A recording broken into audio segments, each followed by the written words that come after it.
ইংরেজ শাসন আমলে বাংলায় সমাজ সংস্কার আন্দোলন বা reform movement in Bengal during the British rule. রাজা রামমোহন রায়, তার জীবনকাল 1772 থেকে 1833। আধুনিক ভারতের রেনেসাঁর জনক। পরিচয়: ভারতীয় ধর্মীয় সামাজিক পুনর্গঠন আন্দোলনের প্রবক্তা এবং বাঙালি দার্শনিক।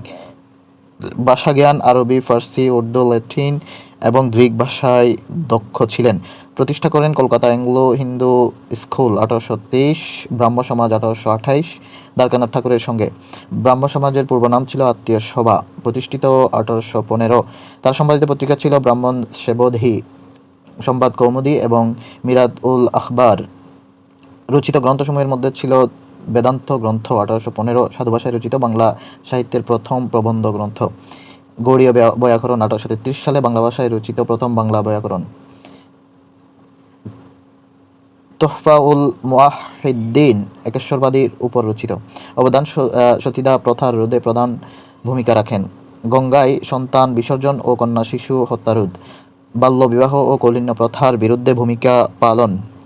একেশ্বরবাদী ব্রাহ্ম সমাজ ও ব্রাহ্মধর্ম প্রতিষ্ঠা। ভারতবর্ষে ইংরেজি শিক্ষার অগ্রদূত। ইংরেজি শিক্ষা চালুর জন্য তিনি লর্ড আমহার্স্টকে চিঠি লিখেন। অবশেষে তার মৃত্যু 2 বছর পর 1835 সালে উপমহাদেশে ইংরেজি শিক্ষা চালু হয়। সতীদাহ প্রথা বিলোপে অবদান রাখেন 1829 সালে। ধর্মসভা প্রতিষ্ঠা করেন। রাজা উপাধি দেন দিল্লির সম্রাট দ্বিতীয় আকবর 1830 সালে। সমাধি ব্রিস্টলের আর্নস ভ্যালিতে, যুক্তরাজ্যে। রাজা রামমোহন রায়কে সামাজিক সংস্কার আন্দোলনের সহায়তা করেন Lord William Bentinck. Ishwarchandra Vidyasagar জীবনী 1820 থেকে 1891। মেদিনীপুর জেলায় জন্ম, বীরসিংহ গ্রাম, পশ্চিমবঙ্গে। পরিচয়: বাংলা গদ্য সাহিত্যের জনক। পারিবারিক নাম ঈশ্বরচন্দ্র বন্দ্যোপাধ্যায়, উপাধি বিদ্যাসাগর। 1839 সালে সংস্কৃতি কলেজ তাকে বিদ্যাসাগর উপাধি দেন। স্বাক্ষর করতেন ঈশ্বর শর্মা নামে। হেড পণ্ডিত ছিলেন ফোর্ট উইলিয়াম কলেজের।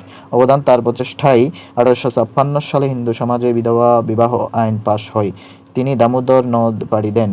হাজী মোহাম্মদ মহসিন জীবনী 1732 থেকে 1812। হুগলি, পশ্চিমবঙ্গে জন্ম। বিখ্যাত হওয়ার কারণ দানশীলতার জন্য। তাকে বলা হতো বাংলার হাতেম তাই। আদি নিবাস পারস্যে। অবদান: গরিব মেধাবীদের লেখাপড়ার জন্য মহসিন ট্রাস্ট গঠন করেন। তার টাকায় হুগলিতে প্রতিষ্ঠিত হয় ইমামবাড়া 1848 সালে। নওয়াব আব্দুল লতিফ জীবনী 1828 থেকে 1893। বোয়ালমারী, ফরিদপুরে তার জন্ম। পরিচয়: মুসলমানদের আধুনিক শিক্ষা প্রচলনের প্রাণপুরুষ। উপাধি: খান বাহাদুর ও নওয়াব। অবদান: নীল কমিশন গঠনে ভূমিকা রাখেন। আধুনিক মাদ্রাসা শিক্ষা ও পাশ্চাত্য শিক্ষা প্রচলনে গুরুত্বপূর্ণ ভূমিকা রাখেন। ডেপুটি ম্যাজিস্ট্রেট হিসেবে কর্মরত থাকাকালীন নীল বিদ্রোহীদের পক্ষে রায় দেন। নীল চাষীদের সুরক্ষায় নীল কমিশন গঠনে প্রধান ভূমিকা পালন করেন। বাংলায় প্রথম মুসলিম হিসেবে 1862 সালে বাংলার আইন পরিষদের সদস্য হন। মুসলিম শিক্ষা বিস্তারে কলকাতায় মোহামেডান লিটারেরি সোসাইটি প্রতিষ্ঠা করেন 1863 সালে।